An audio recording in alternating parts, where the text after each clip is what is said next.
before we move on, I want to clarify something that I've inadvertently done. I think I was not exact with some of the terminology I used. So I want to I want to highlight the difference between two things that I've used almost interchangeably up to this point, but now that we are about to embark on learning what voltage is, I think it's important that I highlight the difference. Because initially this can be very confusing. I remember when I first learned this, I found I often mixed up these words and didn't quite understand why there was a difference. So the two words are electrical, or sometimes you'll see electric instead of electrical.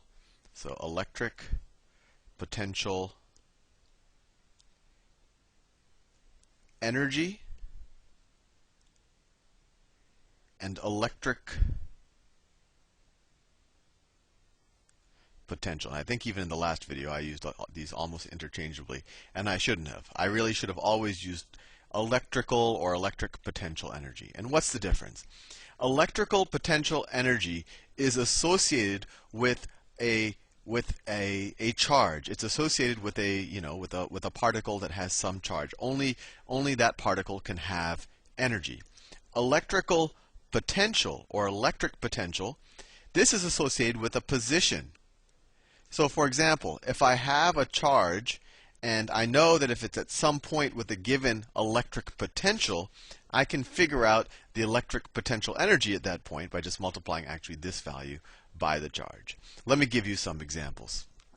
Let's say that I have an infinite uniformly charged plate, so that we don't have to do calculus. We can have a uniform electric field. Let's say that this is the plate. I'm going to make it vertical just so we get a little bit of change of pace. And let's say it's positively charged. Positively charged plate. And let's say that the electric field, it's constant, right? It's constant, no matter what point we pick. These field lines these field vectors should all be the same length because the electric field does not change in magnitude. And it's pushing out because we assume when we draw field lines that we're using a test charge with a positive charge, so it's pushing outward. So if I wanted to ask you, let's say I have a 1 coulomb charge. Actually, let me make it 2 coulombs just to hit a point home. Say I have a 2 coulomb charge right here. 2 coulombs, and it's positive. A positive 2 coulomb charge, and it starts off, I don't know. Let's say it starts off at 3 meters away, and I want to bring it in 2 meters. I want to bring it in 2 meters, so it's 1 meter away. So what is the electric or electrical potential energy difference between the particle at this point and at this point? Well, the electrical potential energy difference is the amount of work, as we've learned in the previous two videos, is the amount of work we need to apply to this particle to take it from here to here. So how much work do we have to apply? Well, we have to apply a force. We have to apply a force that exactly, we assume that maybe this is already moving with a constant velocity, or maybe we have to start with a slightly higher force just to get it moving. But we have to apply a force that's exactly opposite the force provided by by Coulomb's law, right? The electrostatic force. And so what is that force we're going to have to apply? Well, we actually have to know what the electric field is, which I have not told you yet. I just realized, as you can tell sometimes. So let's say all of these electric field lines, I don't know, let's say they are 3 newtons per coulomb. So at any point, what is the force being exerted from this field onto this particle? Well, the force from the electrostatic force on this particle is equal to the electric field times the charge,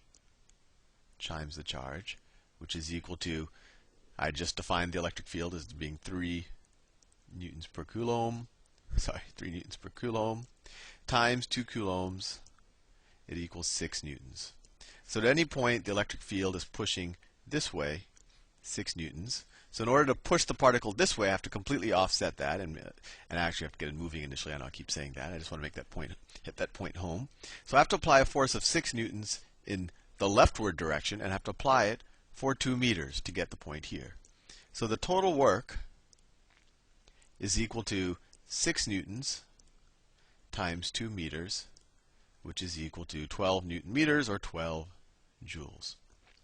So we could say that the electrical potential energy, and energy is always joules, the electrical potential energy difference between this point and this point is 12 joules. Or another way to say it is this, and which one has a higher potential? Well, this one does, right? Because at this point, we're closer to the thing that's trying to repel it. So if we were to just let go, it would start accelerating in this direction, and a lot of that energy would be converted to kinetic energy by we get to this point, right?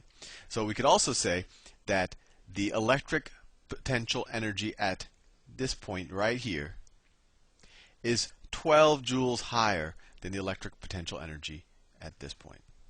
Now that's potential energy. What is electric potential? Well, electric potential tells us essentially how much work is necessary per unit of charge, right? This was electric potential energy was just how much total work is needed to move it from here to here. Electric potential says per unit charge, how much work does it take to move any charge per unit charge from here to here? Well, in our example we just did, the total work to move it from here to here was 12 joules.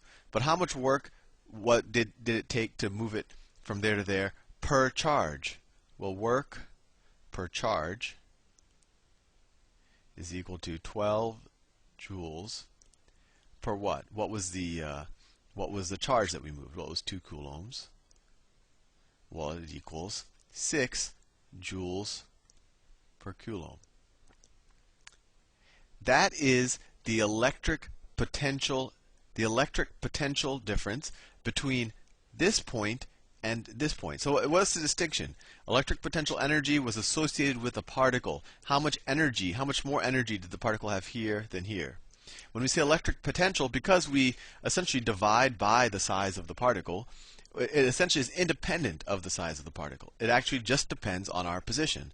So electric potential, we're just saying how much more potential, irrespective of the charge we're using, does this position have relative to this position?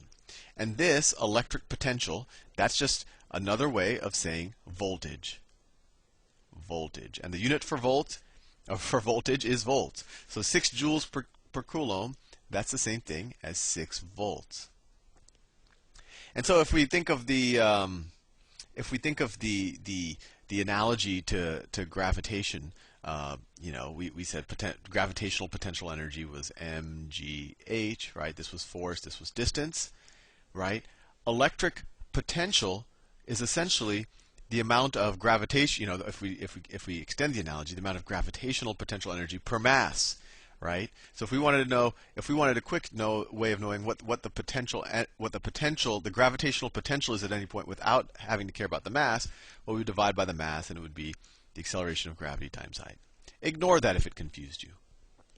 So what is useful about voltage? It tells us regardless of how small or big or actually positive or negative a charge is, what the difference in potential energy would be if we're at 2 different points. So electric potential, we're comparing points in space. Electric potential energy, we're comparing charges at points in space. Hopefully I didn't confuse you. In the next video, we'll actually do a couple of problems where we figure out the electric potential difference, or the voltage difference, between 2 points in space as opposed to a charge at 2 different points in space. I will see you in the next video.